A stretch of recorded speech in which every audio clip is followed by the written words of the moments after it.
Morning, everyone. I'd like to call the meeting of February 21st, regular meeting of the North Frontenac Township Council to order and begin with a public notice.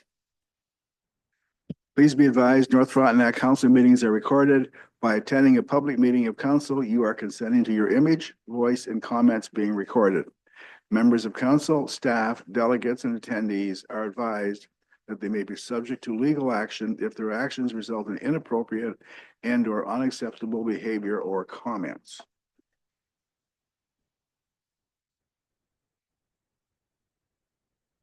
We begin this gathering by acknowledging and celebrating these traditional lands as a gathering place for the first peoples and their ancestors who were entrusted to care for Mother Earth since time immemorial. We do so respecting both the land and the Indigenous people who continue to walk with us through this world. Today, the Township of North Frontenac is committed to working with Indigenous peoples and all residents to pursue a united path of reconciliation. Okay, first item on the agenda, item 3, approval of the agenda. Moved by Councillor Hermer, seconded by Councillor Fowler. Be it resolved, the council approves the agenda dated February 21st, 2025 as circulated. Any comments? Councillor Fowler.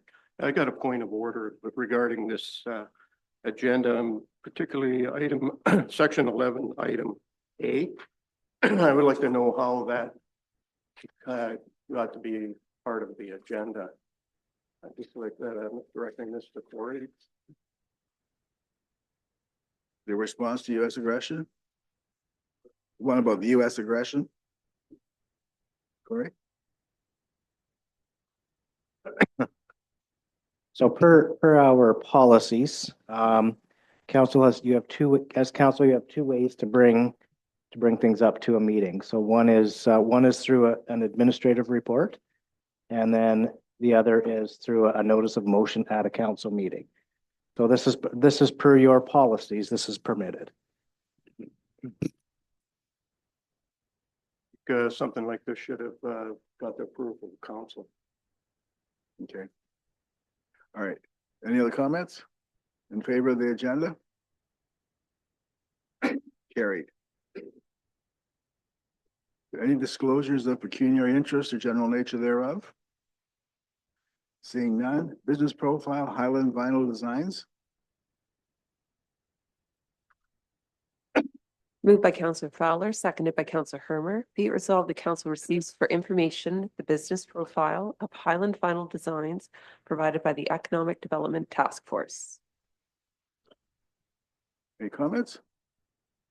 In favor? Oh, sorry, Councilor Deputy Mayor. You involved in writing these yet, Roy?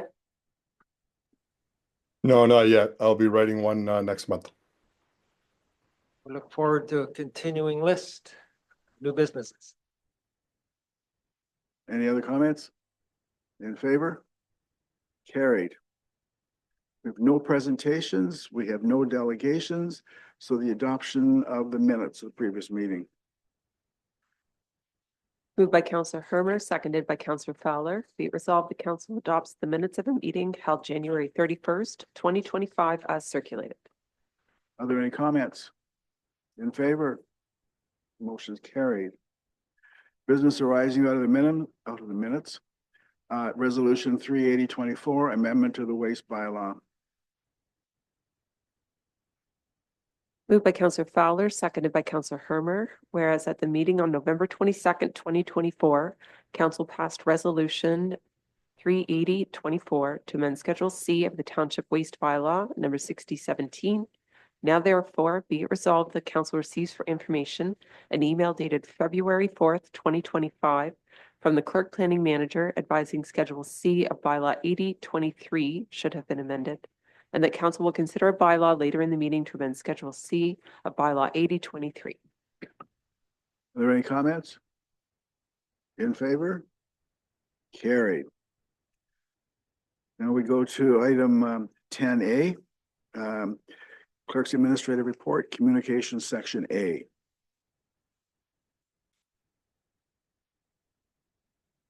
Moved by Councillor Hermer, seconded by Councillor Fowler. Be it resolved that council receives for information Section A items of the Clerk's Administrative Report entitled Communications of Interest. Any comments? In favor? Carried. There are no items in communications section B. So now we're on to item 11A, the deputy mayor, administrative report, response to United States aggression. Comments? Oh, sorry. You have to read this first. My apologies. Moved by Counselor Fowler, seconded by Counselor Herman. Be it resolved that council receives for information Deputy Mayor John Inglis's administrative report entitled Response to U.S. Aggression, and that in response to U.S. President Donald Trump's comments that Canada should become the 51st state, this council finds the comments offensive and insulting and advises both provincial and federal governments to never consider or discuss the possibility of such a union, and that federal and provincial leaders have encouraged Canadians to support Canadian businesses. The municipalities have significant purchasing power, however, have traditionally been prevented from giving preference to Canadian suppliers, and that council requests that staff review existing procurement policies and applicable laws to determine if there are existing mechanisms to allow the Township of North Frontenac to offer preference to Canadian companies for capital projects and other supplies, and that council instructs the clerk to provide a copy of this resolution to Scott Reed, MP, John Jordan, MPP, and the Association of Municipalities of Ontario. Now, does anyone have any comments? Councillor Good. Counselor Good. Thank you.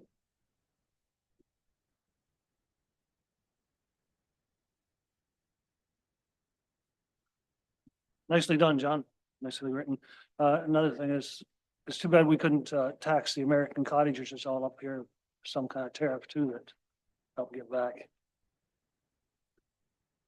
The Hermer, then deputy mayor. I think that's an excellent report. And I only wish that other municipalities would do the same. Deputy mayor. I actually did suggest 2 weeks ago that we put a 25% tariff on US property owners, but I had second thoughts.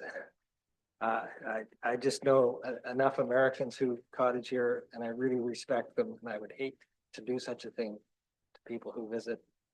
All this is largely symbolic. Well, they're getting 25 or more than that, 30 cents plus off on the dollar right now anyways. 46. Yeah, well, so That's not their problem. That's our problem. Counselor Udall has a comment. Councillor Hoodle, and then Councillor Fowler. Yeah, I just want to say, John, it was very well written and good for you for doing this. Councillor Fowler. I don't think it's our position to make comments like this regarding another country and that. Whatever's going to happen will play out. I've got a document here that I'd like to submit, and it speaks more of how the process down in the United States would work. And it has to have the approval of the Congress. It would also make Canada the largest state. Canada would have more electoral votes.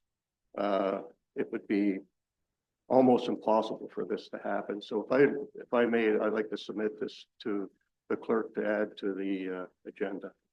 Can we do And this? it's just it's a long explanation, and I'd just like to have it included. Did you write this, or is this an article that you picked up somewhere? The article that I picked up, and it's pretty true to the point, and it addressed the item. And who's it written by? It's written by. Like, what's the organization that's putting it out, or did an individual write it?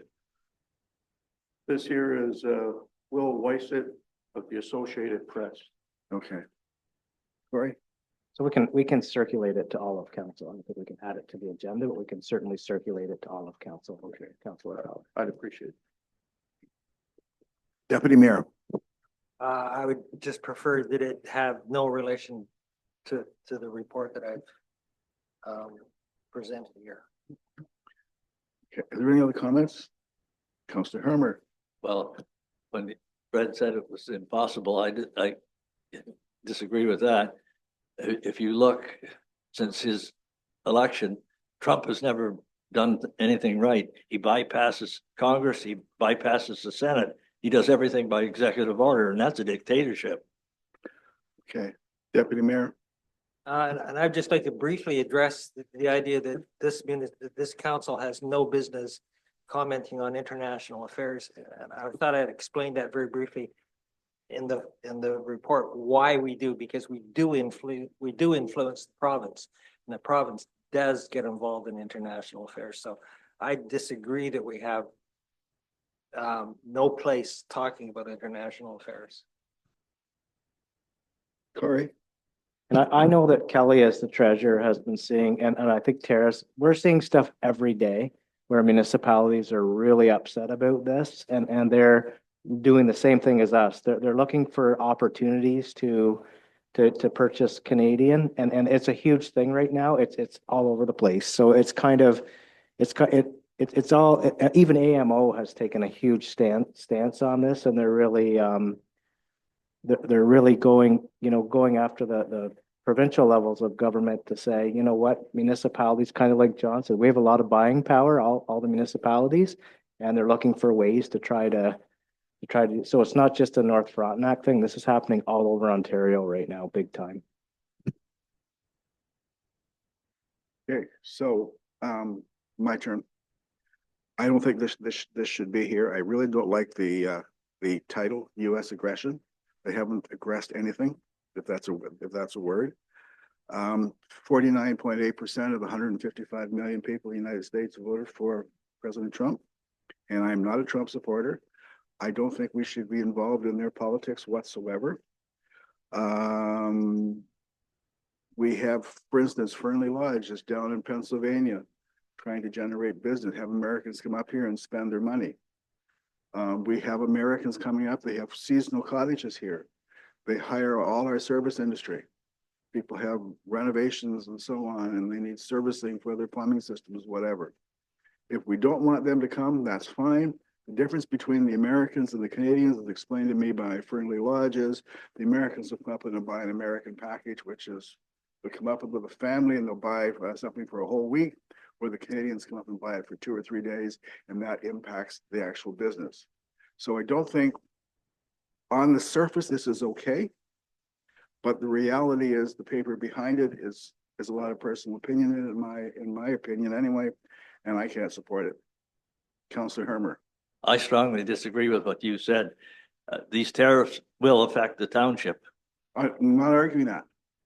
Not at all. It's a 51st state stuff. Then we do have a right to respond. We do, but can we not say it a little more gently? Like if you look at AMO, you look at EOWC's words, you look at the County of Peterborough, which I've got here and so on, they did it a little more, not so much in your face. This council will decide, but that's just my opinion. Deputy Mayor. I would like to ask for a recorded vote on this, and I would like to comment. I think the word aggression is entirely appropriate. I believe the current US president is a neo-fascist dictator.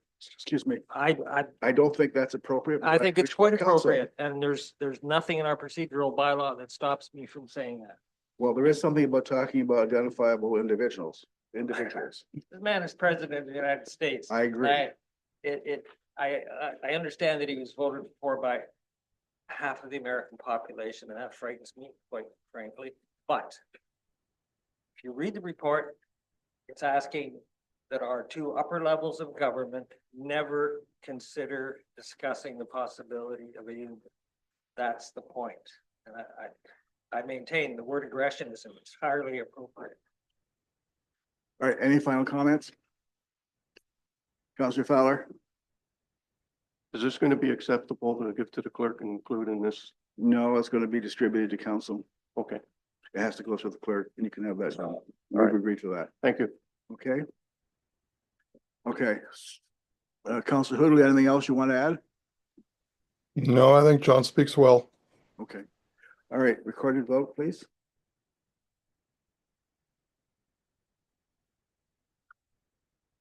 Counselor Fowler, yes or no? No, Counselor Good, yes or no? Counselor Hermer, yes or no? Yes. Counselor Hudel, yes or no? Yes, I didn't hear Councillor Fowler's vote. No. Counselor Fowler voted no. Deputy Mayor Inglis, Yes or no? Yes. Counselor Regent is absent. Mayor Lichty, yes or no? No. The vote is carried 4-6, Thank you. or 4-2, my apologies. 42.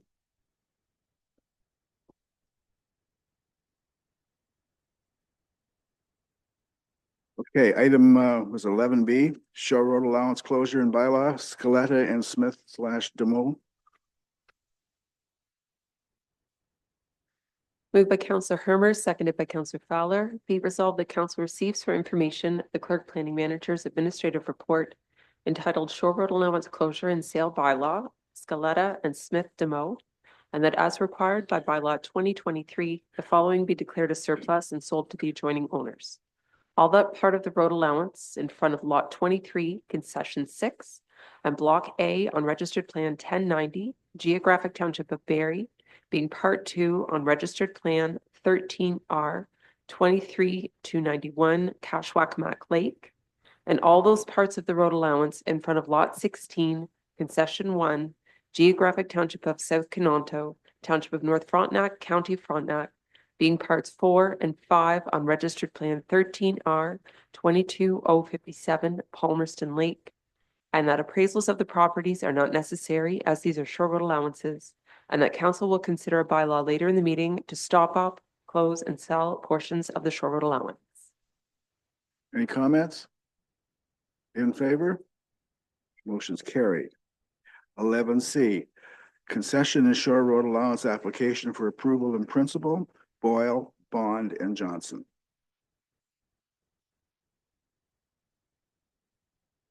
Moved by Counselor Fowler, seconded by Counselor Hermer. Be it resolved that council receives for information the clerk planning manager's administrative report entitled Concession and Shore Road Application for Approval in Principle, Boyle, Bond, and Johnson, and the council approves in principle the application to close, stop up, and sell the concession road allowance described as part of the concession road allowance between concessions 6 and 7, geographic township of Barrie, Kashwackamack Lake, as shown as part 1 on registered plan 13R 21377, and the shore road allowance being between the concession road allowance and Kashwackamack Lake being part 2 on registered plan 13R 21377.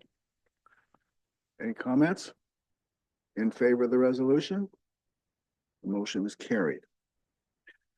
Item 11D, Senior of the Year Award 2025 nominations. Moved by Counselor Hermer, seconded by Counselor Fowler.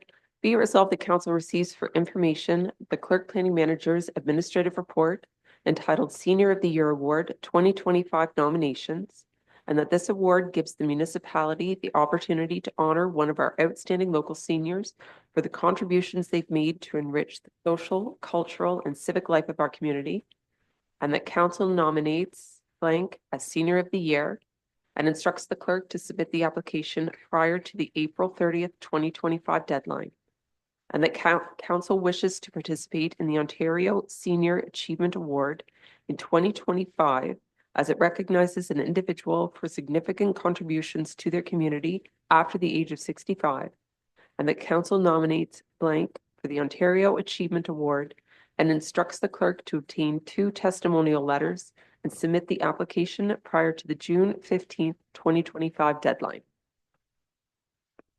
Comments? Counselor Hudel has a comment. Counselor Hudel. So I'd like to nominate Betty Hunter for Senior of the Year. She's been involved with the Economic Development Task Force, the Astronomy Club. She's been a huge involvement in both Winterfest and Summerfest. She's a big member in the CMCV volunteers in Plevna, so I think she would be a good nomination. Deputy Mayor, you had your hand up?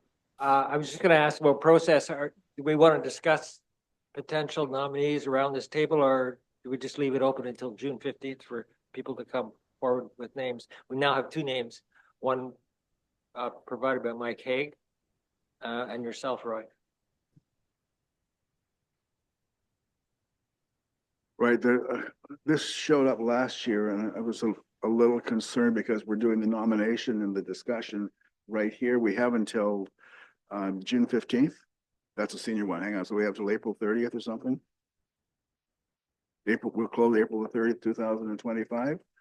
If we table the nominations today and then we come back with our decision next meeting, will that work?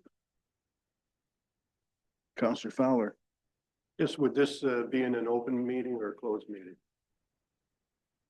Talking about individuals. Well, that's a point. Corey? This would be open. This is a little different than talking about hiring employees or things like that. So this is gonna be an open discussion for sure. I think anybody that's nominated here has, proven their salt and so on.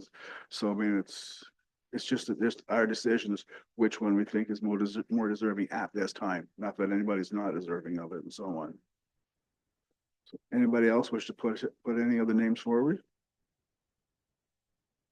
So we have 2 individuals. And is everybody okay with leaving this until the next meeting for a decision? Can we do this? I get nods. What about the Ontario Senior of the Year? Because it's written as a 2-part resolution.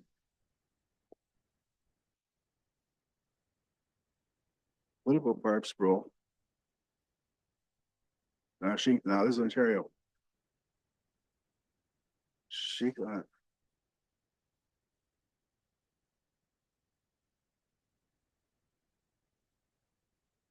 Yeah, that's just ours though, eh? Right? Senior of the Year award.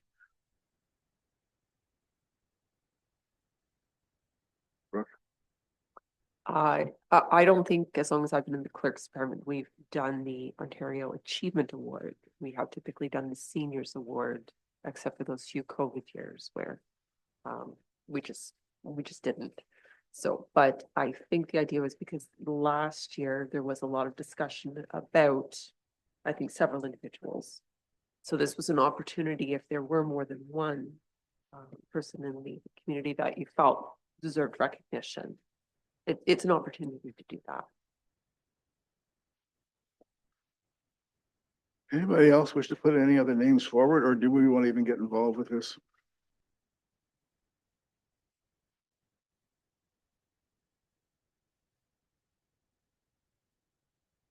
So are we okay with Barb Sproul as, nominating her as for the Ontario Senior Achievement Award?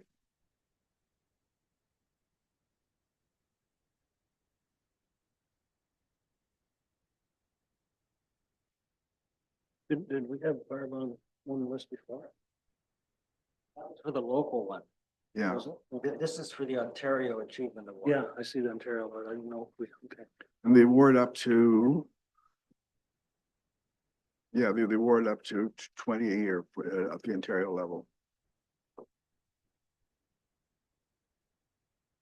Betty Hunter for the local and Barb Sproul for the Ontario one, because Barb's already won the local one. And I think she's deserving, but we do have 2 names at the local level. It's in your package, Lois Eamon. Red Eamon is the Northbrook Lions Club, and this is his wife. And the request comes from Mike Hodge from Myers Cave Lodge. Pardon? I don't think so. Okay. They don't live in North Frontenac.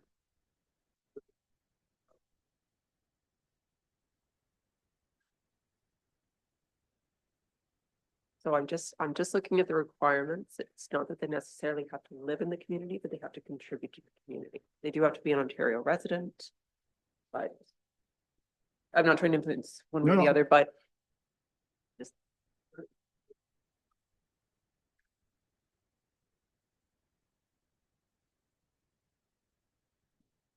In Tower Lane.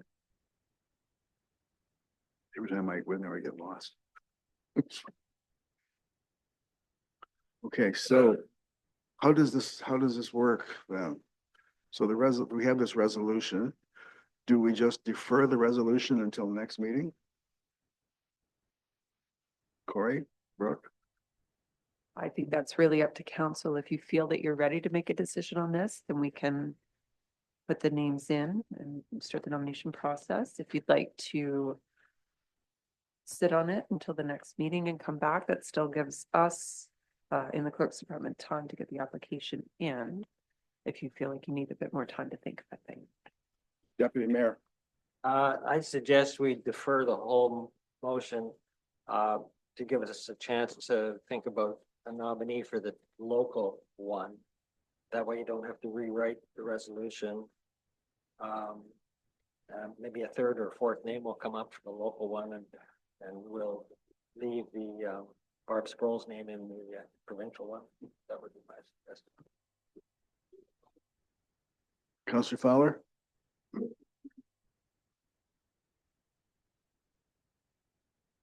Microphone.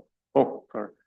I agree that Barb Sproul would be in the provincial. Okay, appreciate that, but what do you think about deferring this and how do you want to defer it? Like, is this the list of nominees now and we decide who we want for sure at the next meeting? Or are we going to keep it open to have additional nominees at the next meeting and then make a final decision? It's okay with me to defer. For what? Oh, to defer it? Okay. Does anybody object to deferring this? And the second question is, I've got a bunch of nods ahead. Yes. Roy, what do you think? Yeah, I'm fine with the deferring it, either or. We can make a decision today, or if you want to defer it, that's fine too. So what about at the next, if we defer this, which I think obviously it will pass, but do we allow additional nominees or are we just going to sit on the nominees we have now and decide which one we actually want and we go forward from there? What's your wishes, council? Deputy Mayor? My only thought about deferment was to allow additional names. Okay. If we're gonna stop it at 2 local names, then we could go right now.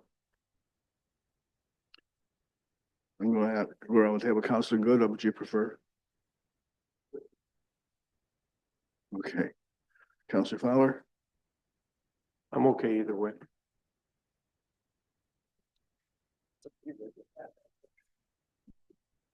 Councilor Hoodle? I didn't hear what Councillor Good had to say. He keeps forgetting to put his mic on. I said, I'm easy, doesn't matter. Defer it or do it now. Let's do it now then. Councilor Hermer? Well, there may be additional names come up, so I think it's probably a good idea to maybe wait. Okay. So can I make an executive decision then? We defer this until the next meeting. And at that time, additional nominations will be accepted. And the decision on this, on the senior of the year for the Township of North Frontenac will be determined. Can everybody live with that decision? Okay. Do we need a resolution for this? She's ready, okay.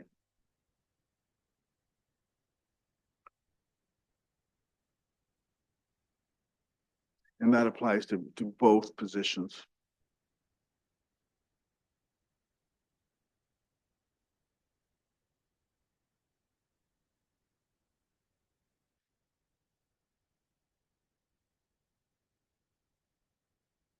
So I've amended the resolution to read, and that council defers the nominations until the next council meeting for additional candidates to be considered for the awards. Any final comments? All in favor, or sorry, in favor? Carried. Okay.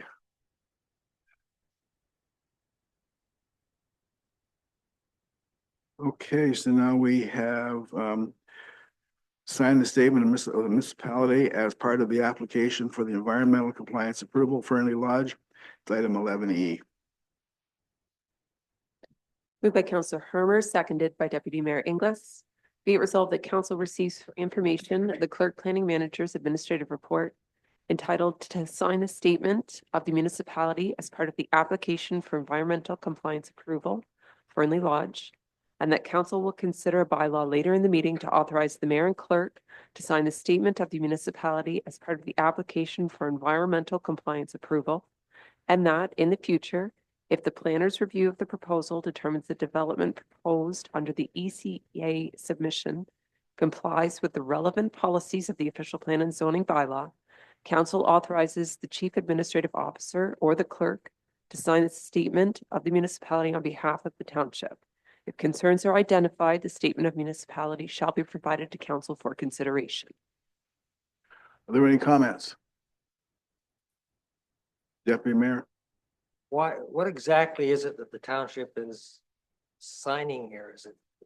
Is it a commitment that the report is true and accurate, or is it a statement that this all complies with the zoning bylaws? Like, the applicant has clearly gone to a lot of time and expense to produce a report from an engineer. What's the signature all about? Ryan? Through you, your worship. The septic system on Fernley Lodge is over 10,000 liters a day. Our current municipality looks at septic systems under 10,000 liters. I do the approval process. It would go through planning and stuff if there was that case needed. The ministry is just asking that we recognize that this system's going in and that it meets the Ontario Building Code, but it's outside of our jurisdiction to sign for as a CBO under the province. So the ministry does it, and then the authority comes through the clerk's department. It's a common practice with systems over 10,000 liters. Thanks, Don. Thank you. Anybody else? In favor of the resolution? That resolution's carried. Item 11F, Director of Emergency Services, 2025 Essential Services Fair. Moved by Counselor Inglis, seconded by Counselor Fowler. Oh, excuse me. Moved by Deputy Mayor Inglis, seconded by Counselor Hermer. Be it resolved, the council receives for information the Director of Emergency Services Fire Chief's Administrative Report entitled 2025 Essential Services Fair for information purposes. Any comments? In favor? Motion's carried. 11G, standby generators, community halls. Moved by Counselor Hermer, seconded by Deputy Mayor Inglis. Be it resolved that council receives for information the Manager of Community Development's Administrative Report entitled Community Halls Standby Generators, and the council approves the purchase of a standby generator for Snow Road Community Hall at an estimated cost of $15,500. And the council instructs the treasurer to transfer an estimated $12,000 from the Canada Community Building Fund, and thanks the Snow Road Hall Committee for their contribution of $3,500 towards this project. And that the Manager of Community Development will continue to work with hall committees and watch for grant opportunities for Harlow Hall and Clare Mill Hall generators. And if nothing arises in 2025, the MCD will bring back to council for consideration in the 2026 budget. Comments? Roy? Any comments? No, I don't have any comments. Well, maybe I do. Have we decided this is going to be an emergency center? Like, I guess my question always is, why are we getting a permanent generator when we have portable generators for that? Brooke, you did some work on this. Corey, may I ask her? You did some work on this since the last meeting. Would you like to tell us what happened or what you found out? For sure. So we looked at with our fire chief, the requirements for emergency operations center versus evacuation centers versus warming and cooling centers. So for warming, I think kind of where it's sitting at this point is that all the halls would be warming and cooling centers. So having backup power is very advantageous for that purpose. And maybe in the future that would get us closer to them being operations centers or evacuation centers. There is a couple more requirements that keep adding as you go up the levels. So I guess it's more convenience in having that immediate standby power. If that is the benefit for the warming and cooling centers, and then as we're progressing into maybe making them evacuation centers or operation centers. Councilor Hoodle, you okay with that explanation? Anyone else? Councilor Good? Yeah, how involved should we get in this? I just got a generator. I did quite a bit of work studying on it. And just for information purposes, there's different different ones out there. There's one that comes on and it runs for almost an hour. And I don't know, that might be the generally. The one that I've got, it comes on and runs for approximately 15 seconds. And the reason it doesn't run for that hour is in cold weather, the condensation builds up in the oil in the motor. And it doesn't have time for it to build up the heat, enough heat in there in that 15 seconds to build that condensation up. Where the one that runs for an hour in real cold weather, it'll build condensation up in there. And eventually it'll cause problems with more maintenance and weather. So that's just for information purposes. There's different ones I know that sell them, and this one's the Briggs and Stratton, and I think it's 15 seconds.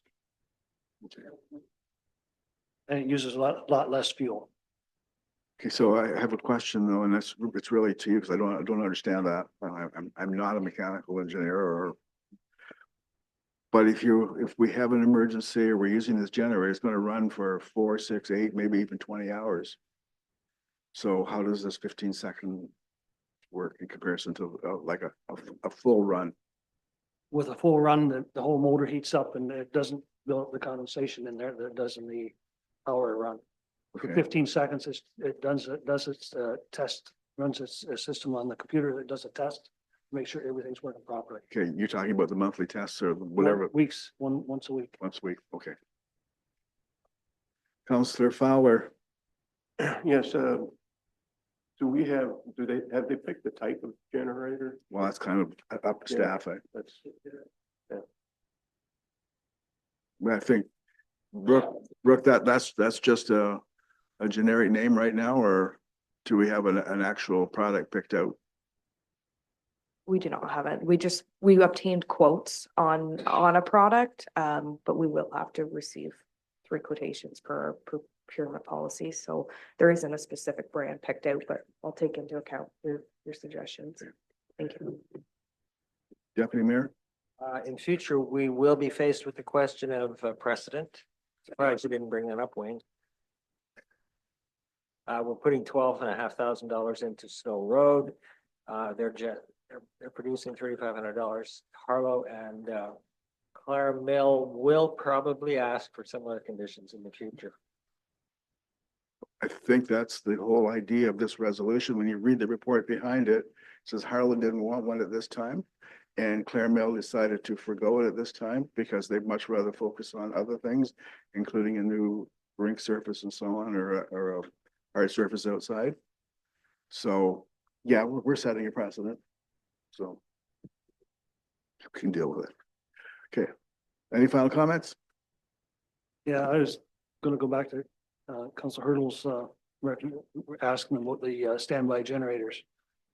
I really don't see any problem with having them instead of putting the $12,000 into this myself either. As I've had one myself, but I spend a lot of time sometimes away when it's in bad weather, and my wife has power go off then, and it's hard for her to get the generator out and hook it up.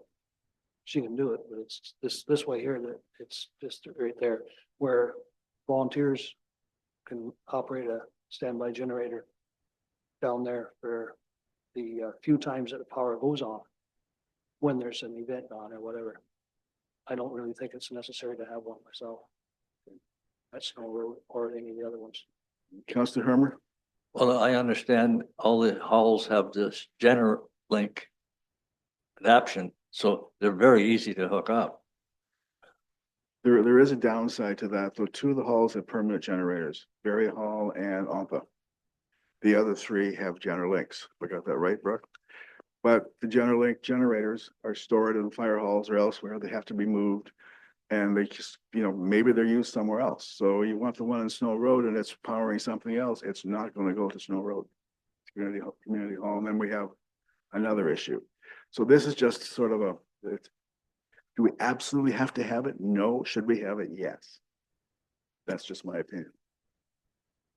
Councillor Good. Yeah, it's kind of like wants and needs, eh? You want it, but you don't really need it. Yeah, I drive, the same thing, right? Councillor Fowler? yeah, the people at the community center in Snow Road want it, and they've been working hard to get it.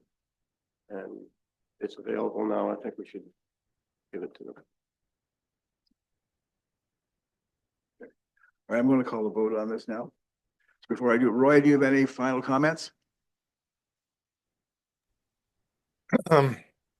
Yeah, I sort of agree with Councillor Good. It's a want over a need. If we were gonna say that this is an emergency center, that's a different story. But have we said it's an emergency center? It's actually written that way, isn't it? Brooke? It's not currently classed as an emergency center. Okay. With the chief can correct me if I'm wrong, we have two of those and Snow Road is not one of them at this Okay. time. Okay, So it's not an emergency center to me. If we've got portable generators that can go there, if they have a function, that's one thing. We have emergency centers in the community that we use, so personally, I don't think it's a necessary use of funds. anyway, I'm going to call the vote now. Brooke? Sorry, just if you wouldn't mind if the fire chief could speak on the evacuation center, he did have a comment on that. Adam, please. Through you, Mr. Mayor. So according to our emergency plan, currently, the Snow Road Community Center is listed as an evacuation center. Hence the reason behind the definition in our administrative report. Something to consider when making your decision. Thank you. Okay. All in favor of the resolution as presented? 2, 3, 4. Opposed? Which way did you, sorry, Well, before you voted, I had my hand up. I just wanted to ask the fire chief again. So I'm not understanding his comment about an evacuation center as opposed to an emergency center. So, Mr. Mayor, through you, so again, to clarify the definitions, just so we're all speaking the same language, an emergency operations center is the facility whereby the emergency control group would assemble and handle an emergency. And currently within our municipality, the two listed emergency operations centers, or EOCs, are the municipal office and the Barrie Township, the Barrie Community Hall. The emergency evacuation centers, as listed in our emergency plan, is all of the community centers. And those requirements based on legislation and best practice outline that emergency power is strongly advised for obvious reasons. It's could be potentially a 24-hour, 7-day-a-week facility that people need to be, when they get displaced, need to go. And then the other definition included there is a cooling warming center, which is generally something available to residents within a reasonable time frame during the day, typically business hours. So how many, excuse me, how many portable generators do we have? fire chief, how many portable generators do we have? Currently 3. And that includes the ones that the fire department uses. Correct. Counselor Fowler? No. Counselor Hermer? How are all the halls heated? Are they with propane? Electric at Snow Road. And sorry, electric and a heat pump. So what's the fuel supply going to be for these automatic standby generators? There'll be propane, right? Propane tanks. Counselor Good? Yes, I got 2 400-pound tanks at my place there, and that's what they recommended for this. And the bigger the generator, the more fuel they use. This one here sounds like it's going to be for a good size, so it'll go through those propane tanks. I think he said in about 3 days to 4 days. Yeah. So when I have a Generalink and my neighbor has a standby generator and he's filling up his propane tanks just about as quickly as I'm going to find somewhere else to try and find gasoline for mine. Counselor Hermer? Well, like I have an automatic Generac and it's run for 72 hours straight and two 400-pound tanks. And I still had about a third of that left. That's a good was saying. Yeah, okay, so this is, it's time to vote on this again. Who's in favor, all in favor of the motion as presented? 1, 2, 3, 4. Opposed? 2. Motion's carried.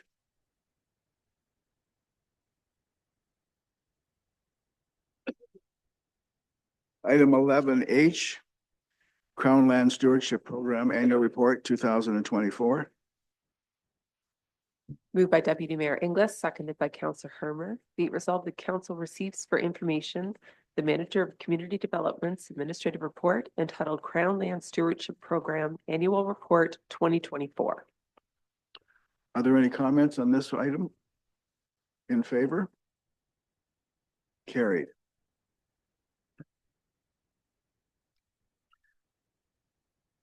Ontario Trillium Capital Grant Bike Park at Cloyne Ball Diamond Property, item 11I. Moved by Deputy Mayor Inglis, seconded by Councillor Hermer. Be it resolved, the council receives for information the Manager of Community Development's Administrative Report entitled Ontario Trillium Capital Grant Bike Park at Cloyne Ball Diamond Property, and that council approves the MCD's application to the 2025 Ontario Trillium Capital Grant for 100% project funding, and that council directs the CAO to enter into a funding agreement with Ontario Trillium Capital Grant upon the township's successful application for 100% project funding, and the council directs the MCD to have the bike park installed at the Cloyne Ball Diamond property if the application for funding is successful. Do you have any comments? Deputy Mayor.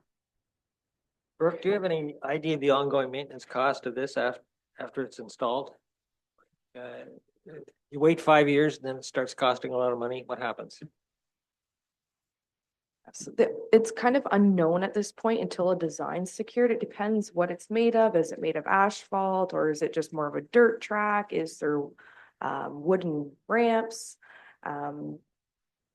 They are advertised as fairly low maintenance with like say, I'm sure we'd probably go with more of a dirt track style. It'd just be grading, that stuff that could be done by in-house staff. There could be replacements in the future of wooden ramps would be a cost. As far as a number, I don't have that at this time. I think it's a great idea to apply for it. So there's a big one in Madoc. It always seems, every time I've gone by, it's been occupied. So my stepson builds these, so obviously if when we get involved at a future date, I would have to declare a conflict. But wood ramps are a maintenance issue.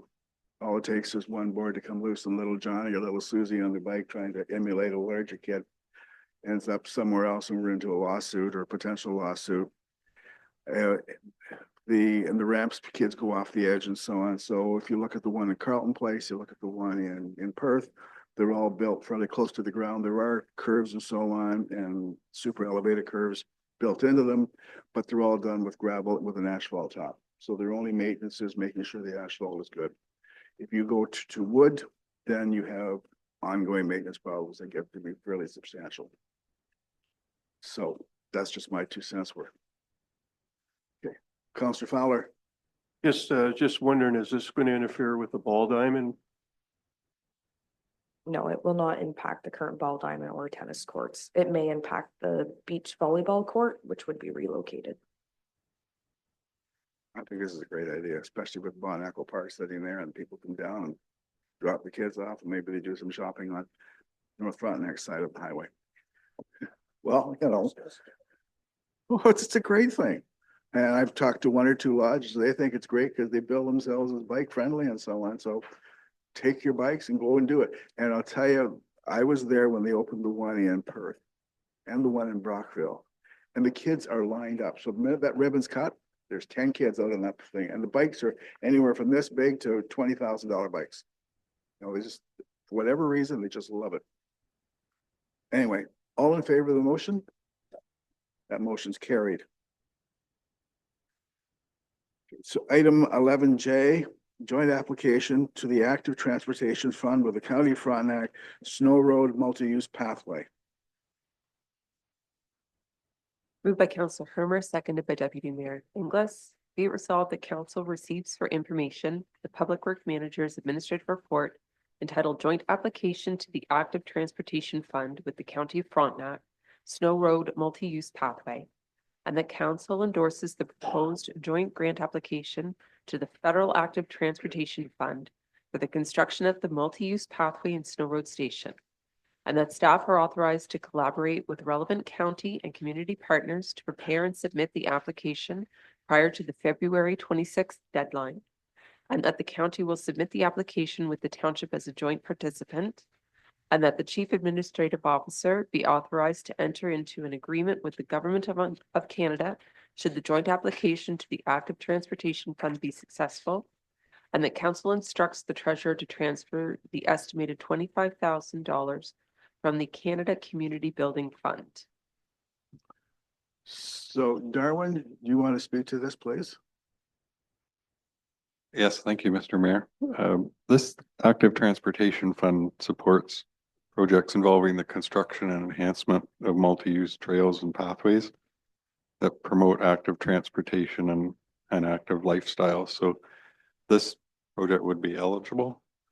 And I know we have a key plan in the report, but basically extends from the Snow Road Community Center south along the east side of 509 down to the rest stop, boat launch, picnic area on the Mississippi River.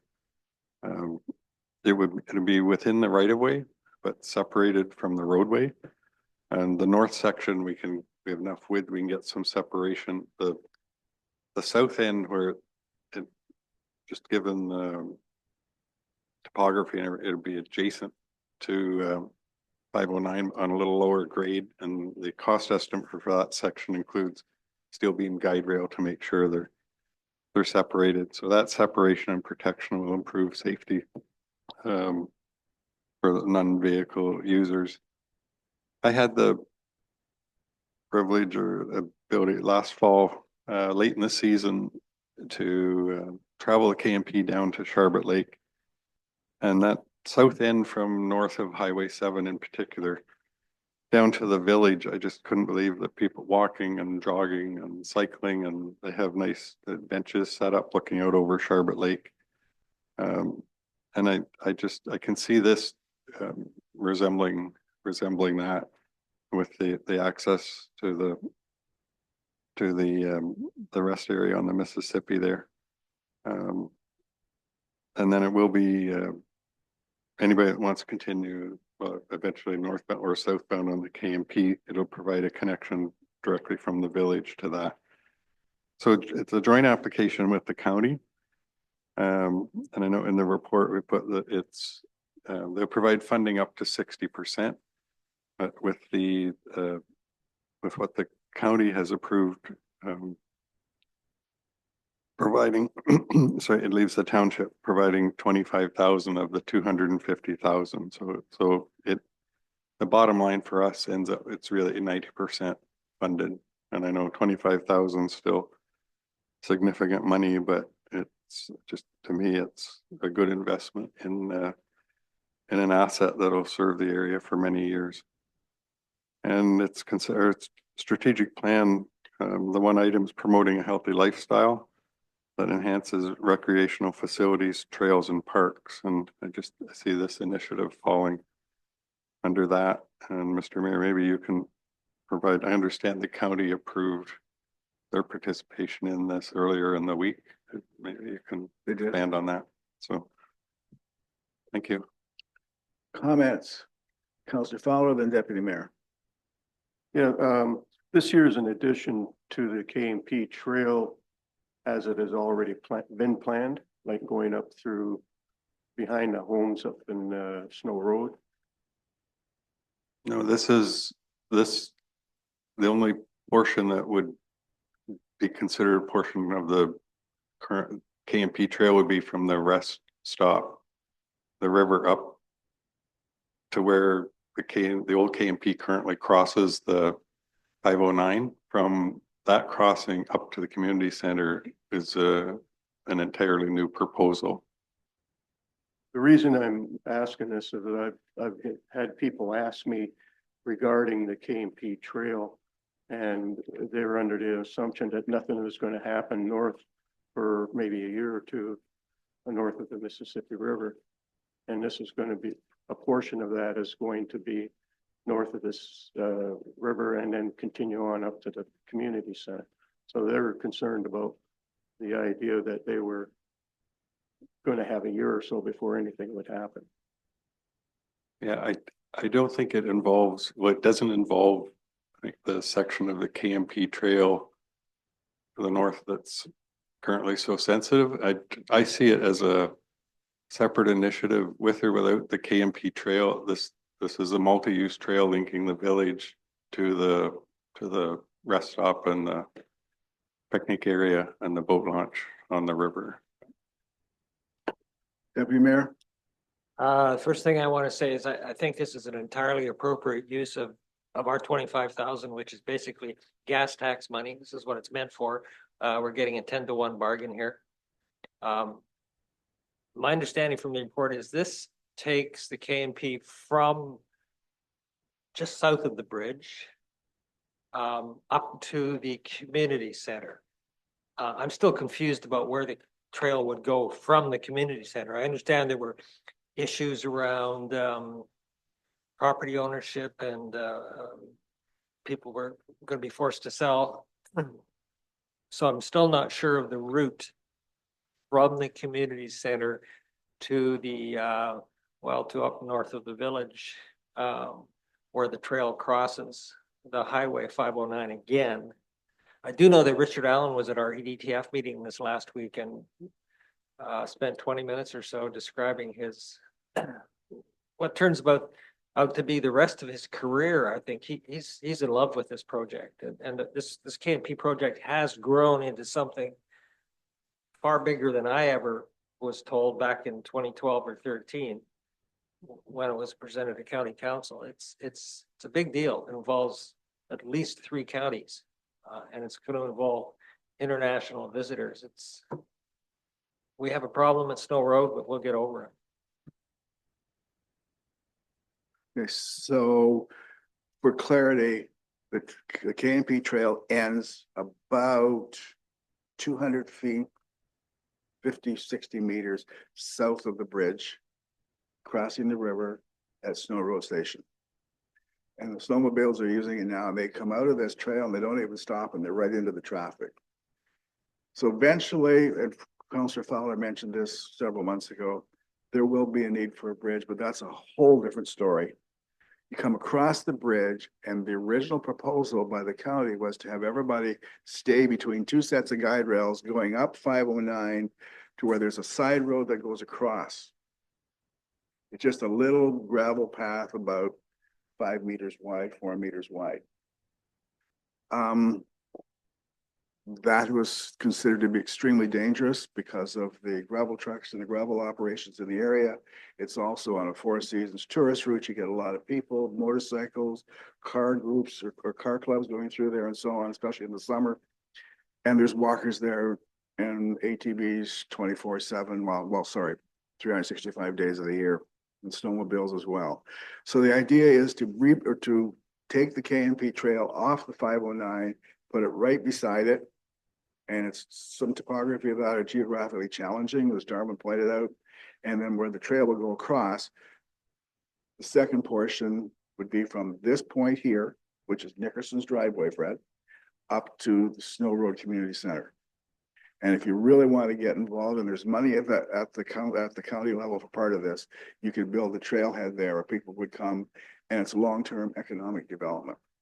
As to when you would cross, and you know this, when you would cross, you get up to Nickerson's driveway where the trail goes to the north, east, west, we want to call it. It goes through a series of properties. They've all been expropriated except one. And apparently there was a lot sold on the corner, and there's a little wedge that comes out across the proposed trail, and that's under discussion right now. But the expropriations have all been decided in favor of the county.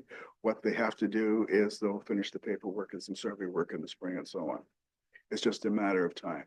So this is not going to go anywhere past the Snow Road Community Center. It's not going through all expropriated land, at least until we get, there isn't enough money to actually do it at this point in time.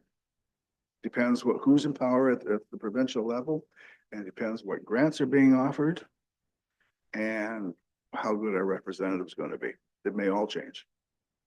Yeah, thanks for the clarification, because some of the people are confused, and I think we've got it out in the open, and they should understand now.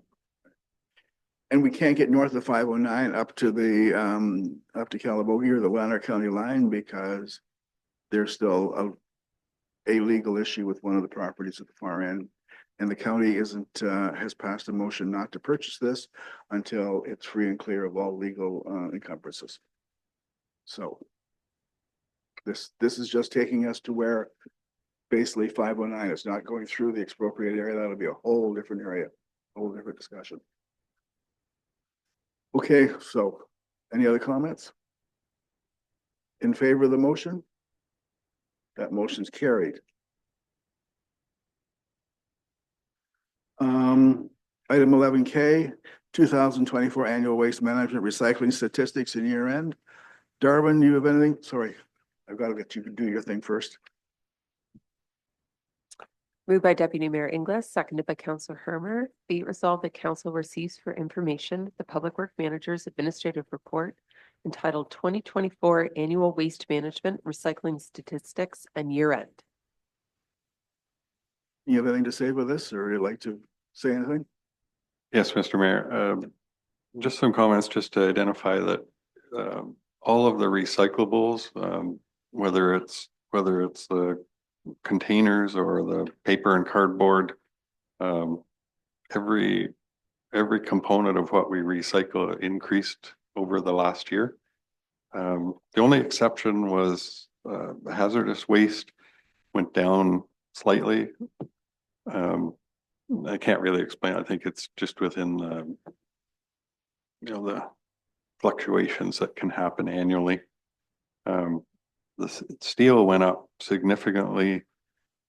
And just, I didn't explain it in the report, but I think a lot of that's attributed to, we did a cleanup here at this shop, and that steel that was shipped was recorded under recycling. But really good news on all the items. We had a good year with the reuse center.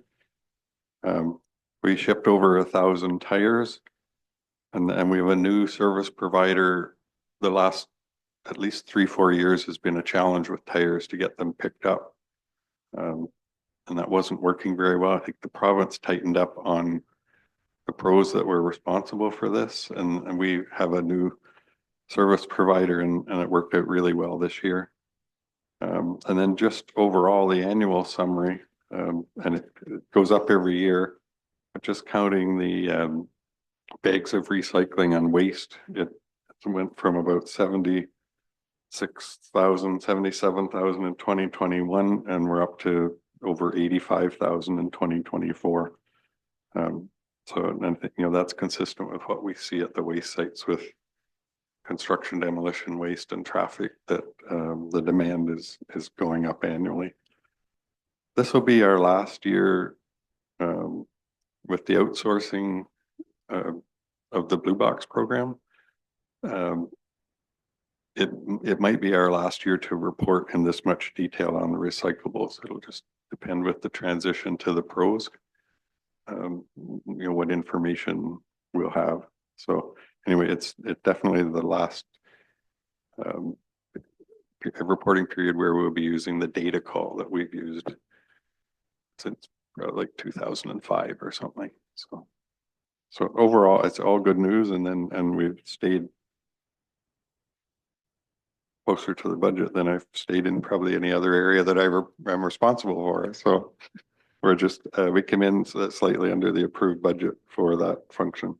So thank you. Thank you. Councillor Hudel has a comment too. Councillor Hudel? Darren, just a quick question. Do you still calculate the diversion rate? Sorry, what's that? The diversion rate from landfill, do you still calculate that? Calculate the diversion rate from landfill.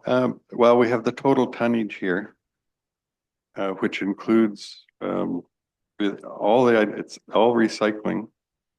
It's just the bulky waste. We call it recycled or diverted, but it's more diverted than recycled. But so the diversion,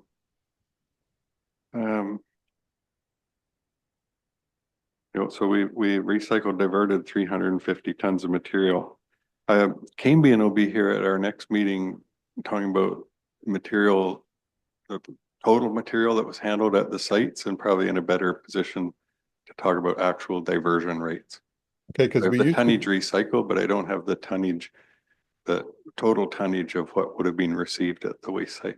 okay, because you used to publicize the diversion rate to landfill, and North Frontenac was always #1 in Canada, #1 in Ontario. So I used to always send that email to my old boss. But Oh, yeah. anyway, so it would be neat to see where we are. Counselor Fowler. Just regarding soft plastics going into the waste site, has that made any difference filling up the waste site or taken away from the time limit on the waste site? Soft plastics just continue to be an issue. No one's accepting soft plastics as a recyclable currently. This pending transition to producer responsibility, the one mandate of that transition is to standardize the list of recyclables across the province. So everyone is doing the same thing. So it'll be interesting to know what that list does with soft plastics, and if it's included or if it continues to be excluded. But we transition in July. So probably by then or before the end of the year, we'll know what that, definitely by 2026, we'll know what the provincial list includes. Deputy Mayor. My question was going to be about soft plastics. I've visited Manco a number of times. It's an amazing facility to visit. It looks totally chaotic, but I guess they handle a lot of materials and they make money. So they are now taking what we call commingled containers, which is cans and hard plastics. And do they get reimbursed for bulking that stuff up? Does it actually cost them money? I don't know what happens at their end. I know we pay them so we're on that 2-stream now, cans, plastic and glass in one container, and paper and corrugated cardboard in the other. And then we ship to Manco, we pay by the ton for them to receive that material. What they can recover afterwards, cost wise, and after sorting, I mean, they obviously sort out the aluminum and sell those different products, but I don't know what beyond what we give them, what they would recover. We haven't been notified yet, but we will be by July 1st. The pro that's taking over recyclables will identify where our products go. And early indications look like it'd be Kingston. Now it's looking like it might be that large new facility that they're constructing just north of Napanee. But we won't know until Circular Materials inform us in July just where the material is going to go. You suspect that the pro will have a solution for soft plastics, will be forced to by the province, or do you think that'll still be left out? I think it'll still be left out, but that's just it's unfortunate because that's our biggest challenge at the waste site, the loose plastic, and we bag up the loose bags and everything, but when the site when the garbage is deposited and covered, the bags get open, then it's just blowing loose plastic is our biggest issue with litter. Any other comments? Okay, in favor of the resolution? Carried. Thanks, Darwin. External Committees, the Environmental Task Force, item 12A. Moved by Counselor Hermer, seconded by Deputy Mayor Inglis. Be it resolved, the council receives for information the minutes of a meeting of the Environmental Task Force held January 28th, 2025, and that council declares April 22nd, 2025 as Earth Day, and that council instructs the clerk to prepare a mayoral declaration and once approved by the mayor to include a copy on the township's social media accounts. Comments? Counselor Hermer. Just a question for our fire chief about the battery storage opportunities.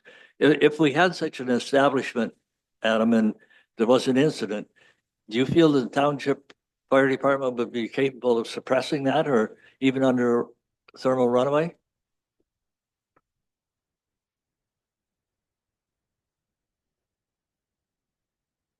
Mr. Mayor, through you,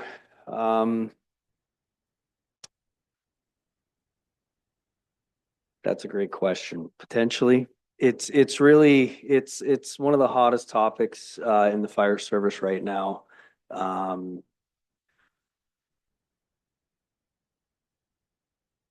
Potentially. I mean, there's a lot of situations where there are no answers for controlling thermal runaway. It depends on, you know, how many batteries are in that storage at that given day. It depends the state of charge the batteries are in. There's no definitive answer right at this time. Keep in mind that when we're talking about this electrical generation across the province over the next 10 years, it's not just battery storage and electrical generation through that process. It's solar, it's wind, it's even gas plants, biomass. It's a big picture item. So the Environmental Task Force has got it. So I'm kind of waiting to see what they come up with. And by the way, the minutes were excellent. Thank you very much. So pat yourself on the shoulder, Roy. That's Tara. That's all Tara. Tara, well, they're a good set of minutes. Okay, any other comments? In favor? Carried. Joint Health and Safety Committee. Moved by Deputy Mayor Inglis, seconded by Counselor Hermer. Be it resolved, the council receives for information the minutes of a meeting of the Joint Health and Safety Committee held February 4th, 2025. Comments? In favor? Carried. Does anyone wish to give notice of motion? Seeing none. Item 14, motions, written notice which has been given by a member of council and approved by council at a prior meeting. We have one from Councillor Fowler. Moved by Counselor Hermer, seconded by Deputy Mayor Inglis. Whereas at the meeting on January 31st, 2025, council received a notice of motion from Counselor Fowler regarding petitioning the provincial government to implement provincial regulations to restrict the possession, breeding, and use of non-native exotic wild animals and licensed zoos, and council approved the request. Now therefore be resolved, the council supports World Animal Protection's campaign for provincial regulations of non-native exotic wild animals and roadside zoos, and that the Township of North Frontenac hereby petitions the provincial government to implement provincial regulations to restrict the possession, breeding, and use of non-native exotic wild animals and licensed zoos in order to guarantee the fair and consistent application of policy throughout Ontario for the safety of Ontario's citizens and the non-native exotic wild animal population. And that council instructs the clerk to provide the resolution of support to the Premier of Ontario, the Ontario Solicitor General, the Minister for Natural Resources and Forestry, John Jordan, MPP, and Scott Reed, MP. Are there any comments? Councillor Fowler. Yes, I just want to point out that most of this that's in this resolution is already in our animal bylaw for North Frontenac. The other thing, if we pass this, I'd like to add that the staff defer sending this out to the province until after the election. Deputy Mayor. I'd like to ask Councillor Fowler if there was an event or a series of events that brought this to your attention? Yes, I met the people at the trade show at the Roma conference. Also, my son is a paramedic and he's also very active with the zoo, the reptile zoo on Highway 7.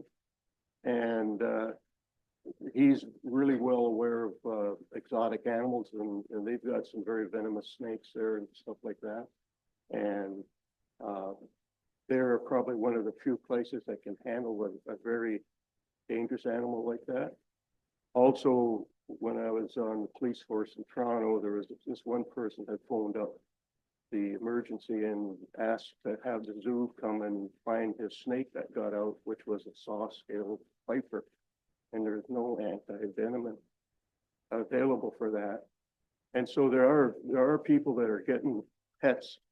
They come in through the couriers and everything else, and they're raising them. Also, there was an individual in Toronto that had a pet cougar, and the cougar, he'd take it out for walks at night on a leash. So people are having these animals, and they're not really capable of looking after them. And as an emergency, I had another situation where I was at a call where I had to search an apartment, and there was aquariums there with venom or with snakes in it. And it really caused me a lot of concern because I'm not familiar with it. So I have a real strong feeling that this should be passed, and we do cover that in our North Frontenac bylaw, but the rest of the province doesn't. The other provinces do have resolutions like this out, but Ontario doesn't. The comments? I think it's your neighbors. And it's just if a paramedic shows up or a fireman shows up or an OPP officer shows up and something's in there that shouldn't be in there, or they don't expect it, it could be quite dangerous. Anyway, all in favor of this motion? That motion is carried. Oh, sorry. We have to, revise to defer forwarding to the province until after the election. So I just added after Scott Reed MPP, after the upcoming provincial election on February 27th, 2025. So once again, with the revised motion in favor, motion's carried. Okay, thank you, Fred. So council verbal reports. Okay, so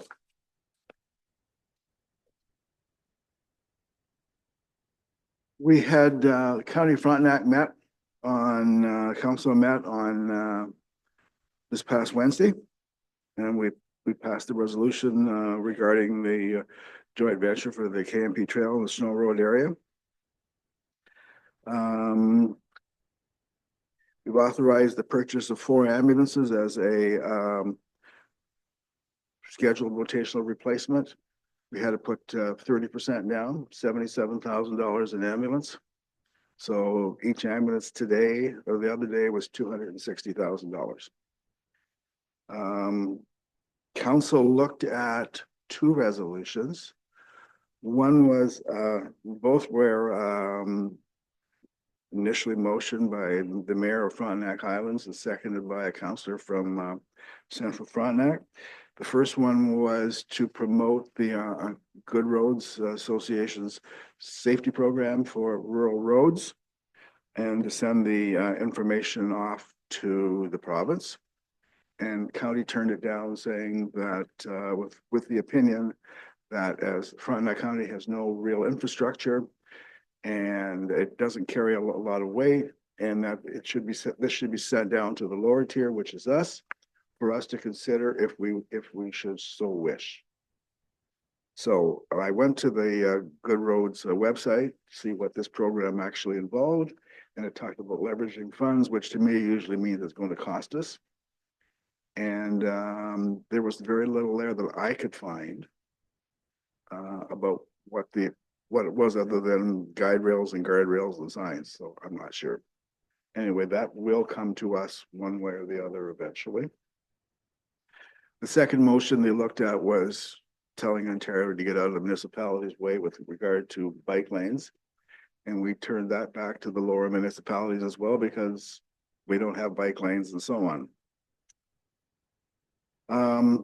Municipal Services Corporation, we still continue to discuss the shareholder agreement. We did have our AGM. We have hired a part-time CAO. Quality of the candidates was absolutely excellent, just excellent. So the decision was not easy. We hired Justin Bromberg. He has worked with the Western Ontario Wardens Caucus previously, and he's worked in the private sector, the government sectors, he's worked in planning, and he's got a lot of contacts, and he's willing to start or ready to start in the middle of March. Last Tuesday, I attended a meeting at the Chamber of Commerce in the Township of Madoc, and we discussed various employment issues and so on. And the office, especially Brooke, here provided me with, Brooke Ross, sorry, provided me with a lot of information, which was valuable. Thank you so much. Then we get to the Eastern Ontario Wardens Caucus. So first of all, and I did a presentation to the county council on this as well. The EOWC is like 50,000 square kilometers. It starts Peterborough County, Kawarthas, Northumberland County, and goes right to the Quebec border, except for Kingston and Ottawa. There's 800,000 plus people in this area. So this is who we are representing, and they're constantly making motions or lobbying the various levels of government and other organizations working together and so on. So the big issue or the big topic right now is the tariffs and the relationship with the United States, or more like the United States president.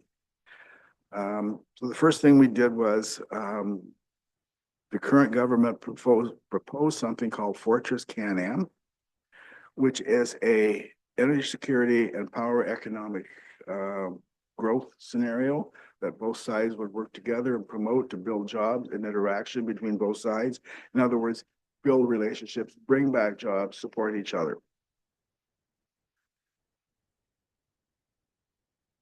So that's what, if you hear that term, that's what that means. We have also, as EOWC, sent letters looking to further, the term is allyship, not something I like, but that's what it is, to the New York Association of Counties, the Great Lakes St. Lawrence Cities Initiative, and the Great Lakes St. Lawrence governors and premiers, and we continue to actually work with them to build those relationships despite what's happening at this level up here. And they have, the EOWC has sent motions of support to the Ontario government, talking about supporting them and in dealing with the various threats of tariffs and the actual tariffs. And they've asked them to look at ways to prohibit or allow the municipalities and the province and other organizations to buy Canadian only. Right now, we're restricted by NAFTA. So that's the reason we started years ago, many years ago, giving Canadian companies a percentage benefit or adding a percentage on to non-Ontario companies. And that was ruled illegal. So right now we cannot specify, it has to be a Canadian company. But everybody's working on that. And further, we're looking to have them support the removal of barriers between the provinces. So a little more specifically, this is the regional economy and approach to U.S. tariff threats. Continue to ensure municipalities are part of the coordinated approach and leverage local expertise and relationships, i.e. we want to be involved. Invest in infrastructure and housing to stimulate and stabilize the Canadian economy, which is really great. But everywhere I go, no one has any money and no one's doing it because affordable housing is just not on anybody's radar, even though they say it is. Eliminate trade and legislative barriers to ensure municipalities can buy local, and remove any impediments to ensure municipalities can give preference to Canadian companies in capital projects and for other supplies. And that's the NAFTA issue. With infrastructure, we've asked them to provide additional funding or provide funding to fill the infrastructure deficit, which is growing every year. We've asked them to provide predictable investments to support urban and small urban and rural municipalities. We've asked them not to decouple operating costs and capital costs in any municipal service corporation model. We have asked them to support us to prepare publicly owned land for new housing, including providing capital funding to build housing right across the spectrum, and to expand the process of disposition for provincial lands for housing development. Province owns a lot of property. We've asked for modernization system of various systems and software and so on, invest in social housing, mental health and addiction services and basic income supports. And we've asked them to continue with the community paramedic program. Dealing in healthcare is kind of a little bit of an issue, even though it should be front and center. This is a program that really works, and we don't want to lose that program. So that's kind of where the EOWC is at.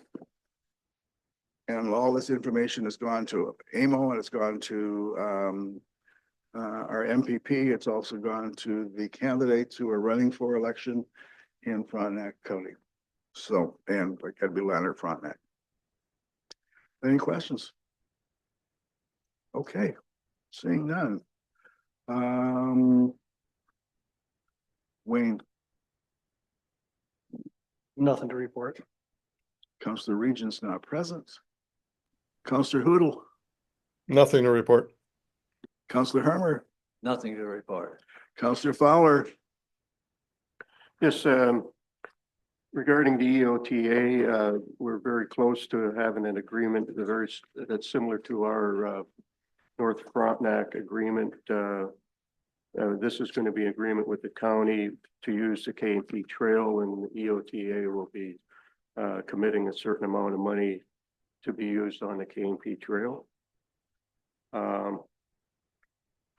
Salt, yesterday we had a presentation at Oswald Hall. It was with the Kingston Library and also Sharpert Lake Chiropractic and Wellness for Seniors. And the subject was falls and balance for seniors. The next SALT meeting presentation will be in March. There's one in April in Plevna, and that's a presentation with the paramedics. And there will be another SALT presentation at Snow Road, and the subject will be wildfires. On that, Brooke, have we heard from the EOTA with the North Frontenac Parklands? I have not had anything firm yet. I know their last meeting got rescheduled due to the snowstorm, and I'm not sure when they were getting back together. Councillor Fowler, can you add to Yeah, that? I've seen that on the agenda. It should be coming up at one of our meetings. We did have a meeting canceled, so we're gonna have one coming up. Okay. All right, so Deputy Mayor Inglis? The only thing I have to report is I received, and I think all councillors received, an unsolicited report from a Palmerston Lake resident about the proposed cooperative development, which spurred me to call Joe Gallivan and ask where things were going. He had seen the report. I found the report very thorough and answered some questions I had. I would really appreciate in the near future finding out the status of this application. It's what, 2 years now it's been going on. We haven't really had much of a report, and ultimately a decision comes to this council about that development. So I think it might be useful for us to know a little more about its progress. It's still sitting in court, though. The access. And I have, sorry, Brooke?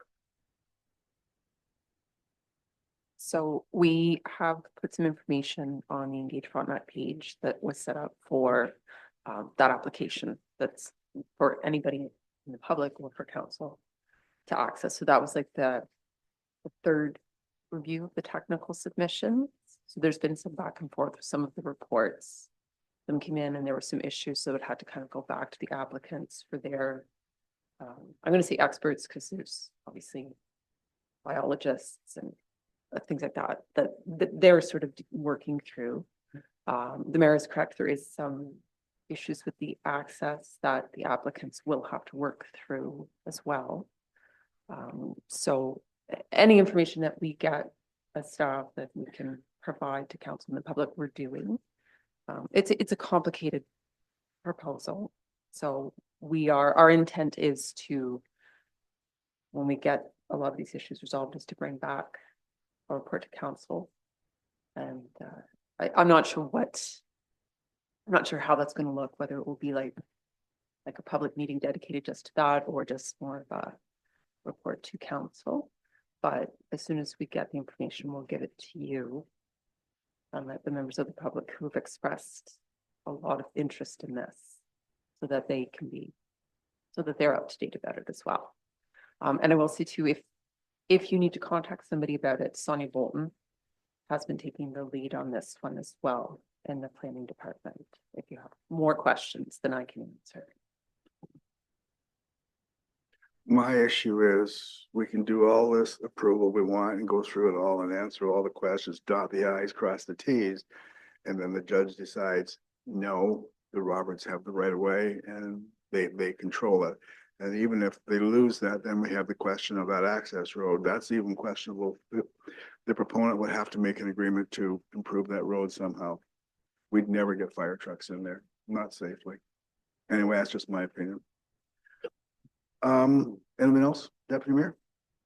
Well, I've always wondered about that. We never get fire trucks in there. So there are existing homes in there now. Are they basically unprotected, Adam? Because we can't get fire trucks in that road.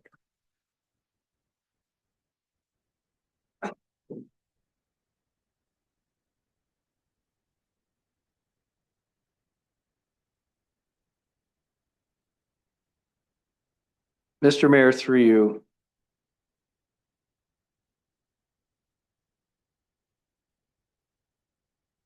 We continue to provide the level of service today that has been available and provided since the beginning of time, if you want to say. Nothing to date has changed. We have the ability to access with certain pieces of equipment based on the specific need that day. Corey?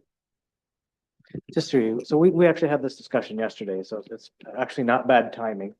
But bottom line is right now, it's very limited, the services that can be provided in a lot of, not just that place. We have roads that we can't get a fire truck down or can't get so yeah, it would be very limited service. So what happens is the whole planning process, the applications, they spark that whole set of discussions about what we can and can't provide based on expanded planning applications. So that's where we're at right now.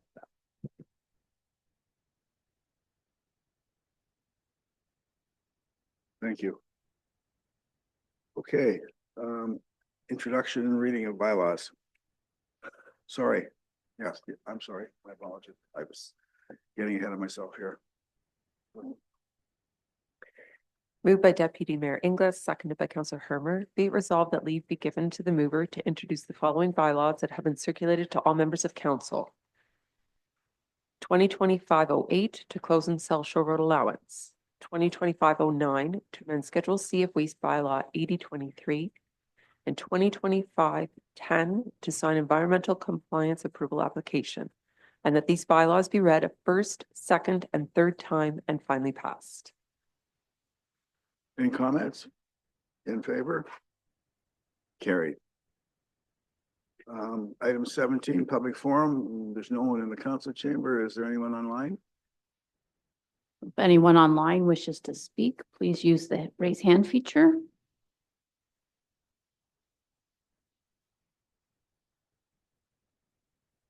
Seeing none. Thank you. We have no closed sessions, so we have nothing to rise and report from. Confirmatory bylaw, item 20. Moved by Counselor Hermer, seconded by Deputy Mayor Inglis. Be it resolved that bylaw 2025-11, being a bylaw to confirm all actions and proceedings in council for its regular meeting held February 21st, 2025, be read a first, second, and third time and finally passed. Comments? In favor? Carried. And then finally, we hear the adjournment. Moved by Deputy Mayor Inglis, seconded by Counselor Hermer. Be it resolved the council adjourns the meeting at 10:36 a.m. until March 14th, 2025, or at the call of the chair. Any comments? In favor? Carried. See everybody at Winterfest, folks.